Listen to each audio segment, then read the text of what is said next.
नमस्कार, जय हिंद। ये है लर्निंग मंत्रा का ऑनलाइन पाठशाला और 50 महत्वपूर्ण प्रश्नों के साथ मैं हूं विवेक मिश्र। राजनीति विज्ञान अभ्यास सीरीज में राज्य से संबंधित हमारा यह चौथा वीडियो है, जिसमें हम लोग 50 महत्वपूर्ण प्रश्नों का अभ्यास करेंगे, जो आपके आगामी परीक्षाओं के लिए बेहद महत्वपूर्ण साबित होगा। हमारा आज का पहला सवाल है, राज्य शब्द का प्रयोग पहली बार किस पुस्तक में हुआ था? आपके विकल्प हैं पॉलिटिक्स, द रिपब्लिक, लॉज या द प्रिंस में। तो सही जवाब आपका हो जाएगा यहाँ पर विकल्प संख्या डी, यानी कि द प्रिंस में किया गया था। मैकियावली ने अपनी पुस्तक द प्रिंस में सर्वप्रथम इतालवी शब्द स्टैटो का प्रयोग किया। उसने कहा, जिन शक्तियों का लोगों पर अधिकार था या है वह राज्य है तथा गणतंत्र है या राजतंत्र।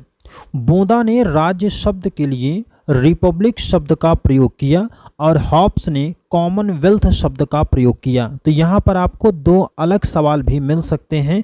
आपसे सवाल पूछा जा सकता है कि बोंदा ने राज्य शब्द के लिए किसका प्रयोग किया, तो आंसर हो जाएगा आपका रिपब्लिक। और अगर ये सवाल पूछा जाए कि हॉब्स ने राज्य के लिए किस शब्द का प्रयोग किया था, तो आंसर हो जाएगा आपका कॉमनवेल्थ। अगला सवाल है क्वेश्चन नंबर 2, आधुनिक राज्य हैं संघात्मक राज्य, सैनिक राज्य, अंतर्राष्ट्रीय राज्य या राष्ट्र राज्य। तो सही जवाब होगा विकल्प आपका डी, यानी कि राष्ट्र राज्य हो जाएगा। इसमें आपको बता दें कि समकालीन विश्व में सभी देशों को राष्ट्र राज्य की संज्ञा दी जाती है। राष्ट्र राज्य आज राजनीतिक संगठन की प्रधानता धारण करता है।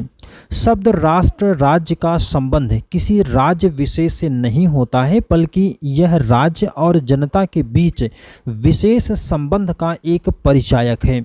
राष्ट्रीय स्तर पर विद्यमान राष्ट्र राज्य के कई वर्ग किए जाते हैं, जिनमें संघात्मक राज्य और सैनिक राज्य भी आते हैं। अंतर्राष्ट्रीय राज्य संघात्मक राज्य विश्व सरकार का रूप होता है। अगला सवाल है क्वेश्चन नंबर 3, जॉन लॉक के अनुसार प्राकृतिक अवस्था में व्यक्तियों द्वारा प्राकृतिक अधिकारों की सूची में निम्नलिखित में से कौन एक सम्मिलित था? समानता का अधिकार, पूजा का अधिकार, शिक्षा का अधिकार या फिर संपत्ति का अधिकार। सही जवाब हो जाएगा आपका विकल्प संख्या डी, यानी कि संपत्ति का अधिकार। इसमें आपको बतला दें कि प्राकृतिक दशा में मनुष्य को प्राकृतिक अधिकार प्राप्त होते हैं, जिनमें जीवन, स्वतंत्रता और संपत्ति का अधिकार उनका प्रमुख अधिकार है। इस अधिकार की रक्षा के लिए ही मनुष्य नागरिक समाज की स्थापना करते हैं। बढ़ते हैं क्वेश्चन नंबर 4 की तरफ। यहाँ पर आपसे पूछा गया है, रॉबर्ट मिचेल ने प्रतिपादित किया है अल्पतंत्र का लौह नियम, अभिजनों के परिसंचरण का नियम, शासक वर्ग का सिद्धांत या इनमें से कोई नहीं। आंसर आपका हो जाएगा इसमें अल्पतंत्र का लौह नियम, यानी विकल्प ए आपका सही होगा। मिचेल के अनुसार हर संगठन में अल्पतंत्र का लौह नियम चलता है। उनके अनुसार केवल अल्पमत का निष्क्रिय बहुमत पर शासन करता है। अभिजनों का परिसंचरण का नियम पैरेटो का है।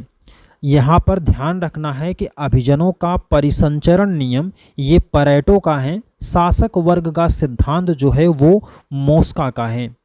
अगला सवाल है क्वेश्चन नंबर 5, जिसमें आपसे पूछा गया है कि निम्नलिखित में से किसने सर्वप्रथम दृढ़तापूर्वक कहा कि राज्य को एक बृहद हित समाज या पारस्परिक बीमा कंपनी यानी कि प्रतिष्ठान समझना चाहिए।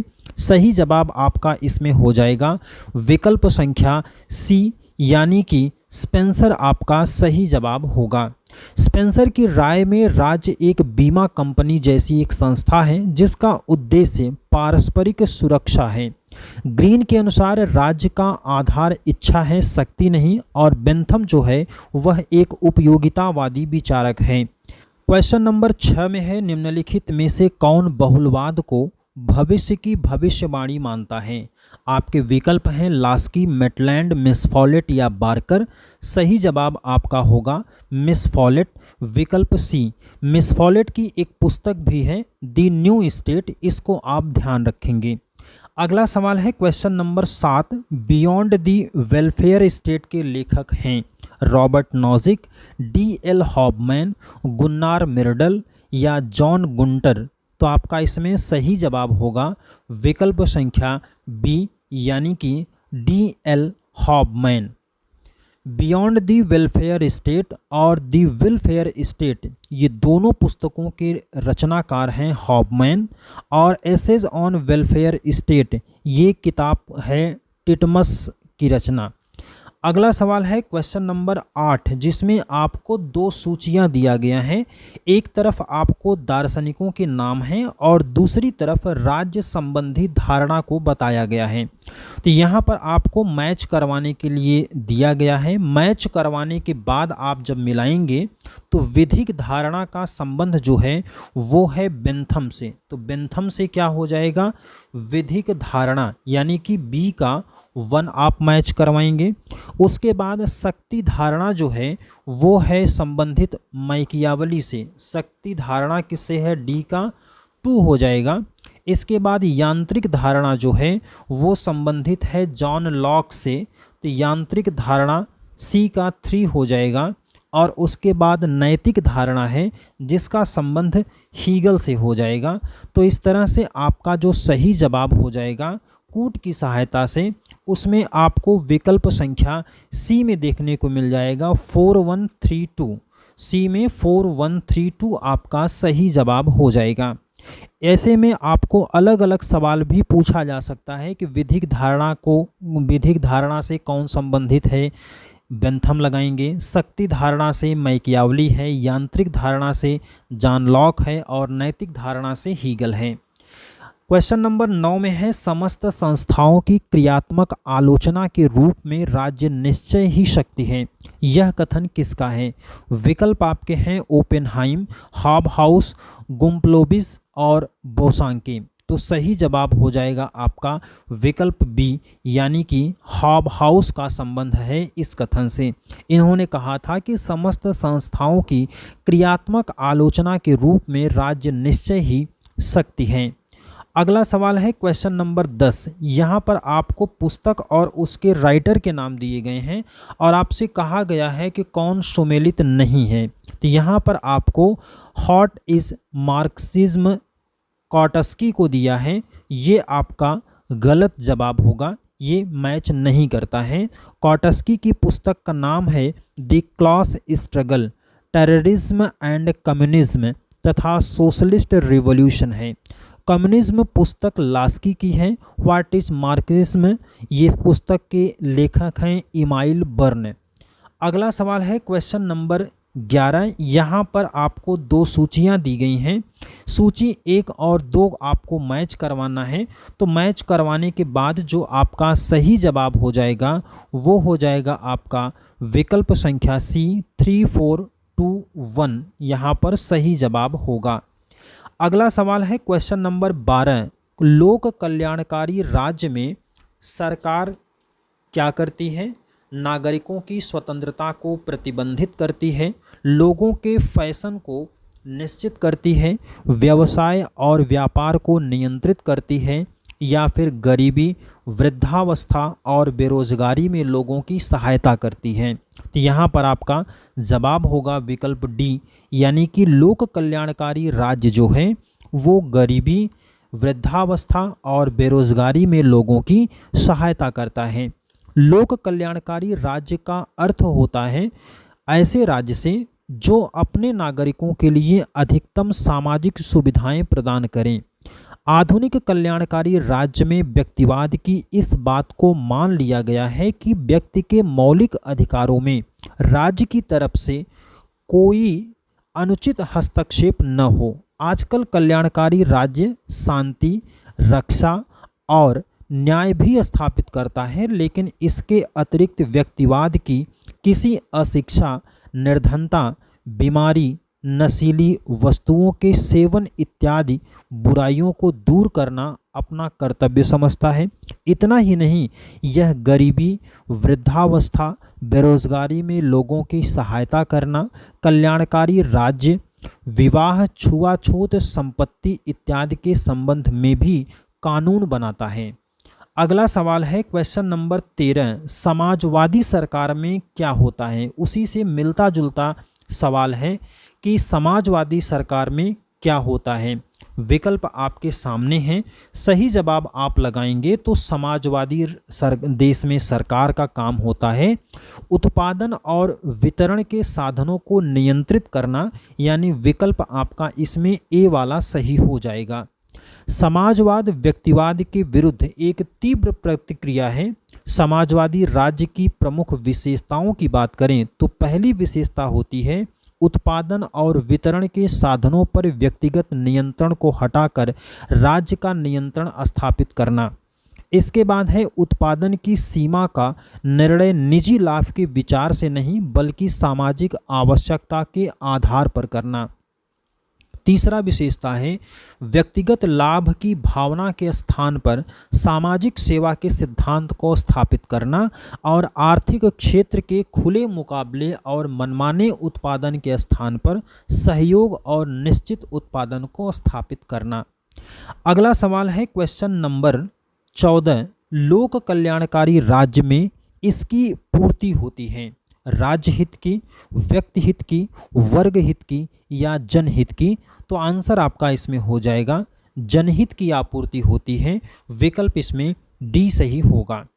लोक कल्याणकारी राज्य का लक्ष्य जनहित की पूर्ति होता है। मैकाइवर ने अपनी पुस्तक डेमोक्रेसी एंड इकोनॉमिक चैलेंज में लिखा है कि कल्याणकारी राज्य का उद्देश्य ऐसी व्यवस्था करना है जिसमें राज्य की छत्रछाया में सर्वसाधारण अभाव और असुरक्षा से पीड़ित न हो, उनके स्वास्थ्य की रक्षा हो और उनके कुशल क्षेम बनी रहे। कल्याणकारी राज्य शब्द का प्रयोग सर्वप्रथम आर्क बिशप टैनिल ने अपनी पुस्तक सिटीजन एंड चर्चमैन में अधिनायकों के सत्तावादी राज्य के विरोध में किया। इस दिशा में सर्वाधिक महत्वपूर्ण विलियम वेबरिज की रिपोर्ट है जो कि 1943 में आई। इसमें 5 बड़ी बुराइयों बीमारी, अज्ञानता, बेरोजगारी, भूखमरी और आश्रयाभाव के उन्मूलन में राज्य की सकारात्मक भूमिका का आग्रह किया गया था। अगला सवाल है क्वेश्चन नंबर 15, राज्य का सर्वाधिक महत्वपूर्ण कार्य यह बनाना है। क्या बनाना है? श्रमिक कानून, विवाह कानून, शिक्षा के लिए कानून या शांति सुरक्षा के लिए कानून। तो यहाँ पर आपका सही जवाब होगा विकल्प डी, यानी कि शांति सुरक्षा के लिए कानून को बनाना। शांति सुरक्षा और न्याय के प्रवर्तन के लिए कानून बनाना, विदेशी आक्रमण से रक्षा, सार्वजनिक निर्माण का कार्य ऐसे प्रकार्य हैं जो प्रत्येक राज्य के न्यूनतम आवश्यक और सर्वाधिक महत्वपूर्ण कार्य हैं। ये कार्य प्रत्येक राज्य, चाहे उसकी प्रकृति रात्रि प्रहरी राज्य या कल्याणकारी राज्य की हो, सभी के द्वारा किए जाना अपरिहार्य होता है, अनिवार्य होता है। अगला सवाल है क्वेश्चन नंबर 16, सबसे उत्तम सरकार वो है जो सबसे कम काम करती है। यह सिद्धांत किस विचारधारा का है? आपका जवाब है यहाँ पर विकल्प संख्या सी, यानी कि व्यक्तिवाद। व्यक्तिवाद का मानना है कि वह राज्य सबसे उत्तम है, वह सरकार सबसे उत्तम है जो सबसे कम काम करती है। व्यक्तिवादियों की नज़र में व्यक्ति की स्वतंत्रता और राज्य की सत्ता परस्पर विरोधी वस्तुएं हैं। इसका मूलाभाव ये है कि वही शासन सर्वोत्तम है जो न्यूनतम शासन करे। व्यक्तिवादी सिद्धांत राज्य को एक आवश्यक दोष मानता है। आवश्यक इस कारण है क्योंकि केवल राज्य लोगों के जीवन, संपत्ति और स्वतंत्रता की रक्षा के कार्य करता है, और दोष इसलिए है कि राज्य के प्रत्येक कार्य का अर्थ है व्यक्ति की स्वतंत्रता में कटौती करना। व्यक्तिवाद के अनुसार राज्य का कर्तव्य है सुरक्षा करना, कल्याण करना नहीं, अर्थात समाज कल्याण सेवाओं के निर्वहन से राज्य का कोई संबंध नहीं होता। अगला सवाल है क्वेश्चन नंबर 17, व्यक्तिवाद के अनुसार राज्य पृथ्वी पर ईश्वर का अवतरण है या राज्य एक आवश्यक बुराई है, राज्य एक अनावश्यक बुराई है या राज्य शोषण की मशीन है। तो सही जवाब इसमें होगा विकल्प बी, यानी कि राज्य एक आवश्यक बुराई है। ये होता है व्यक्तिवाद के अनुसार। इसमें आप देखेंगे तो व्यक्तिवाद के अनुसार राज्य ने एक आवश्यक बुराई राज्य को मान लिया जो मनुष्य मात्र के लिए आवश्यक है। समाज में कोई एकता तभी संभव है जबकि हिंसा और छल तथा कपट का दमन किया जाए। इसीलिए सरकार का कार्य नागरिकों की रक्षा तक सीमित होना चाहिए। राज्य या सरकार को व्यक्ति के कार्य में उसी समय हस्तक्षेप करना चाहिए जबकि एक व्यक्ति का कार्य दूसरे व्यक्ति की स्वतंत्रता में अनुचित तरीके से हस्तक्षेप करे। इसके आगे व्यक्ति को अकेला छोड़ देना चाहिए। राज्य पृथ्वी पर ईश्वर का अवतरण है। यह वक्तव्य जो है वो आदर्शवाद से संबंधित है और अराजकतावादियों का मानना है कि राज्य एक अनावश्यक बुराई है।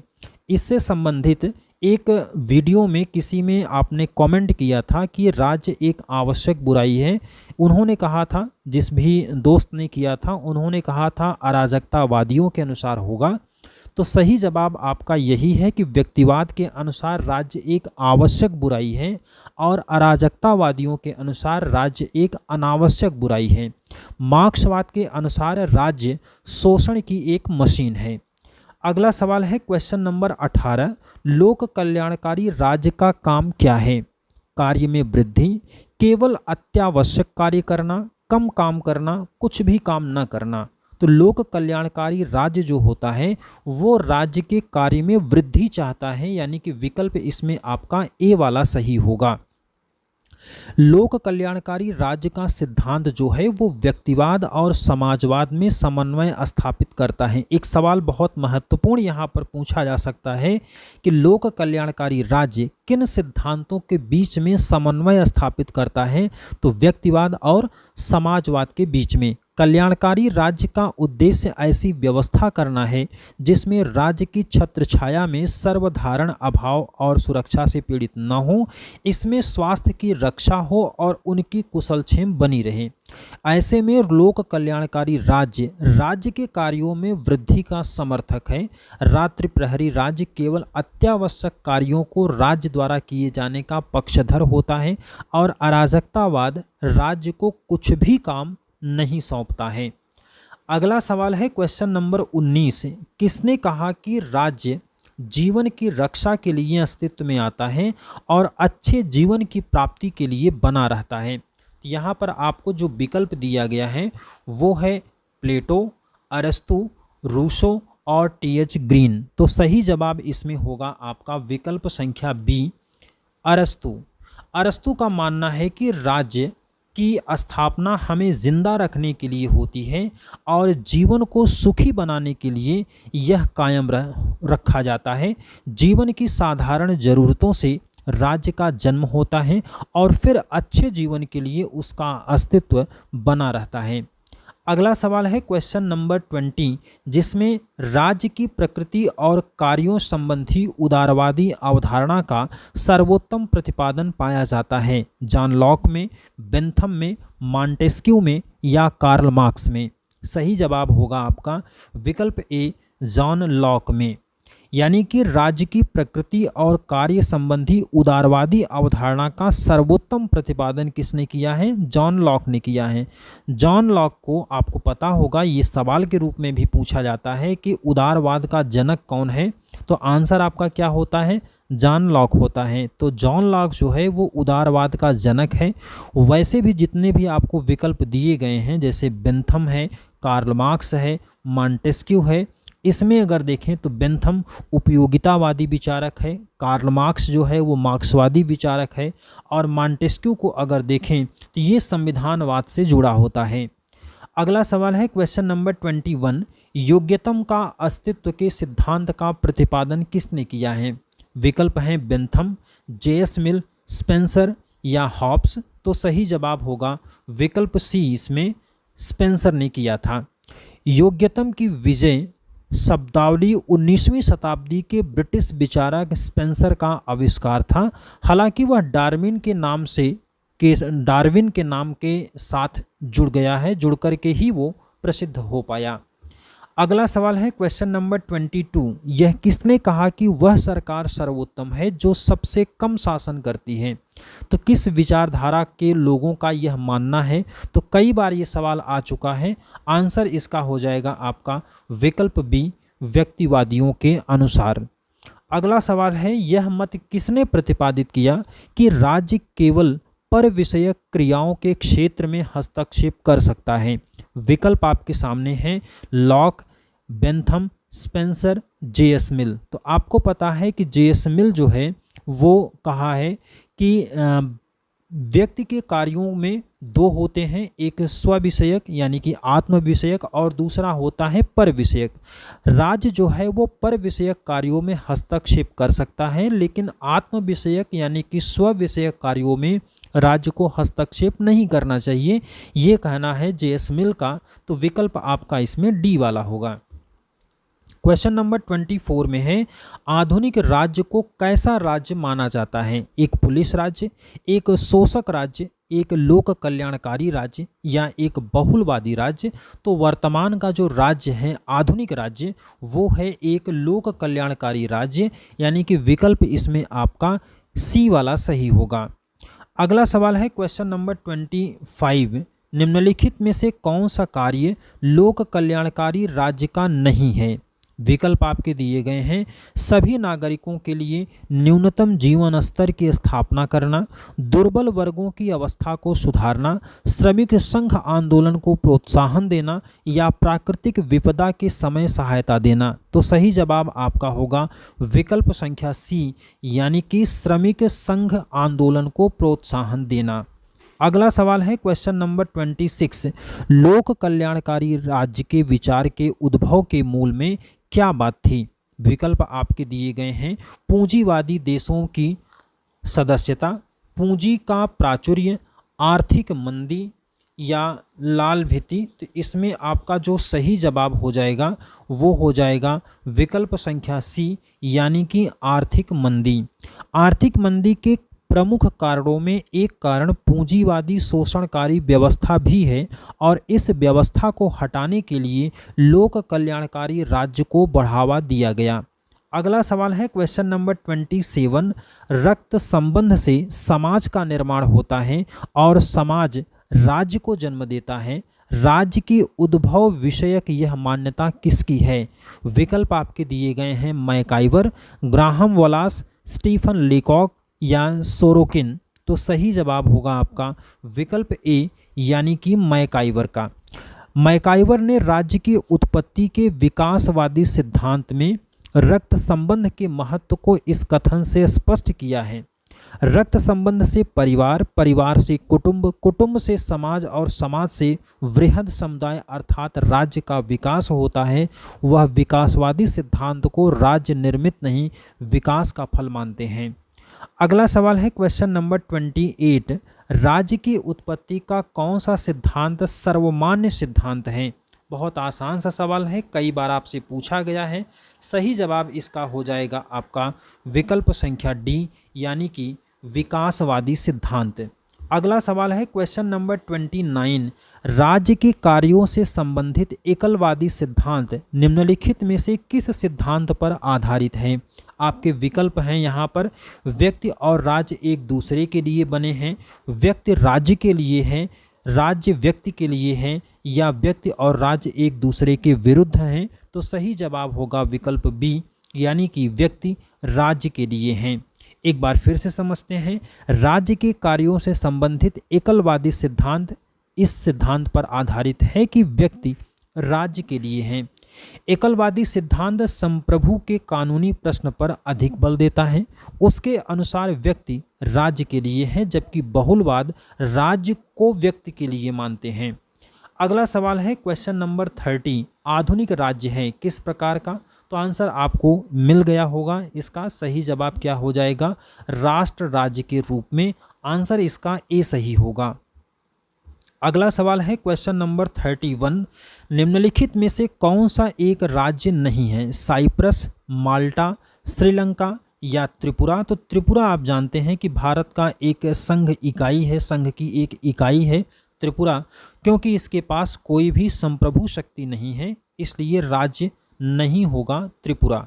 अगला सवाल है क्वेश्चन नंबर 32, निम्नलिखित में से कौन सा कथन सत्य है? समाज राज्य द्वारा रचित है, समाज अपने अधिकार राज्य से प्राप्त करता है, या समाज का उद्भव राज्य से पूर्व हुआ, या फिर समाज को राज्य समाप्त कर सकता है?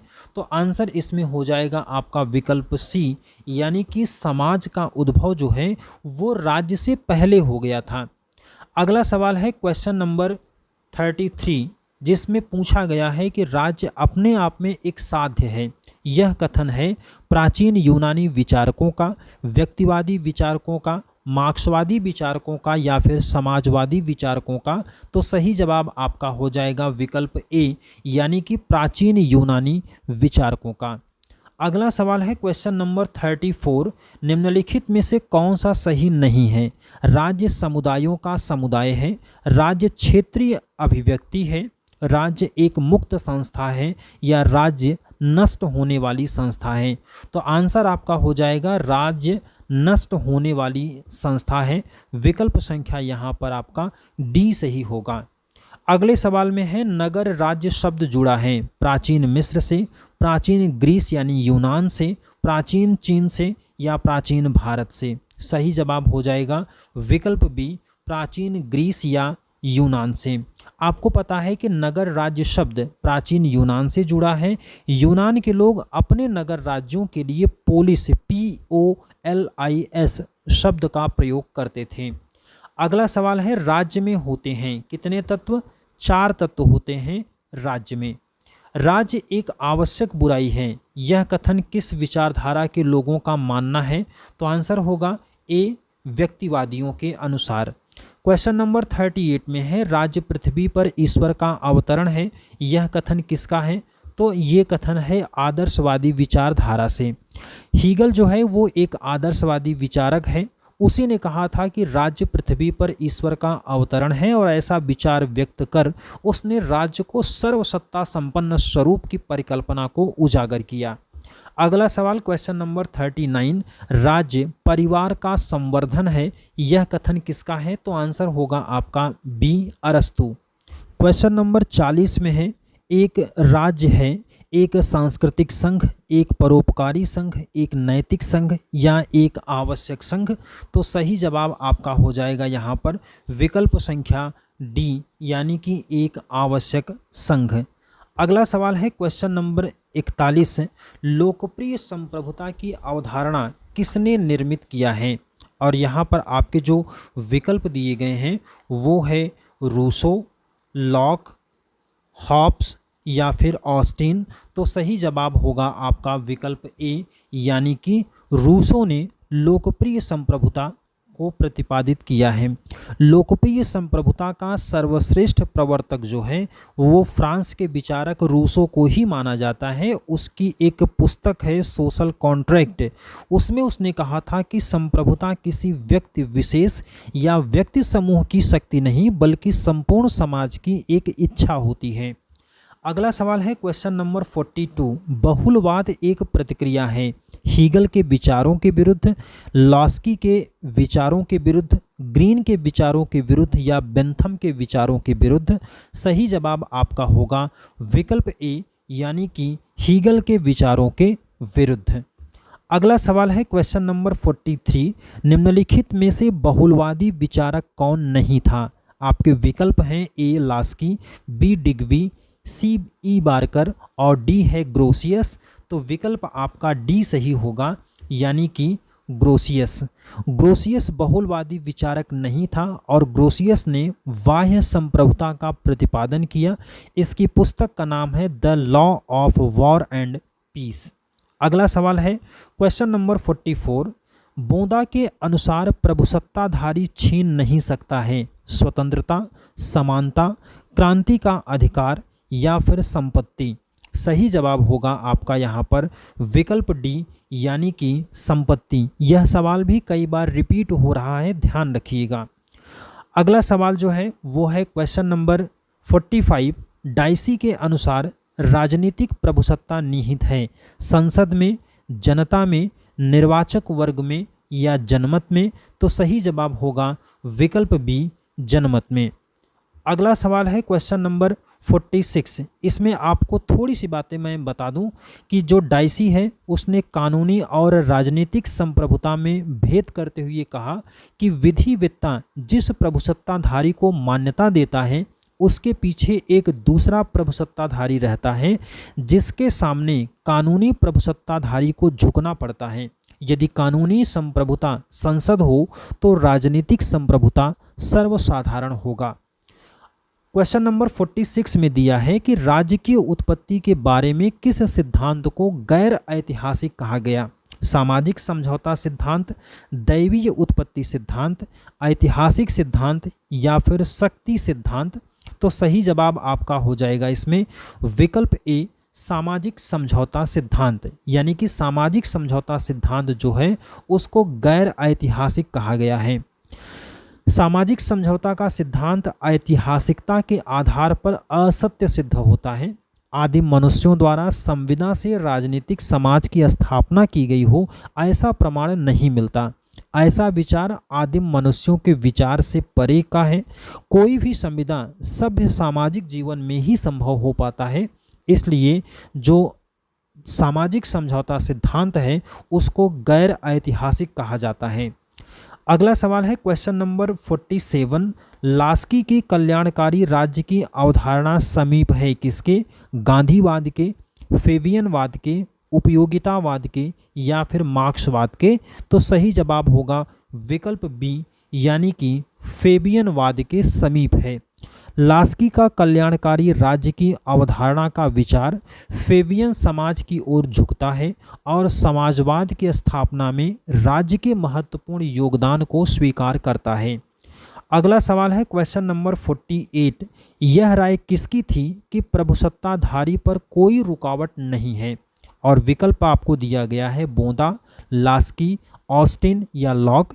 तो सही जवाब इसमें होगा विकल्प सी, आपका ऑस्टिन।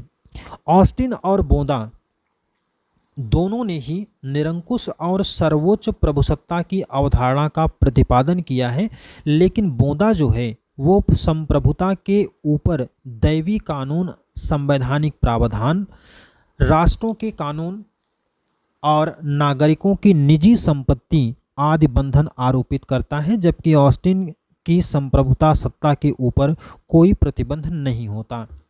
अगला सवाल क्वेश्चन नंबर 49। राष्ट्रीय राज्य को महिमा युक्त किसने किया है? विकल्प आपका है A, Kant, B, Hegel, C, Green और डी है बोसांके।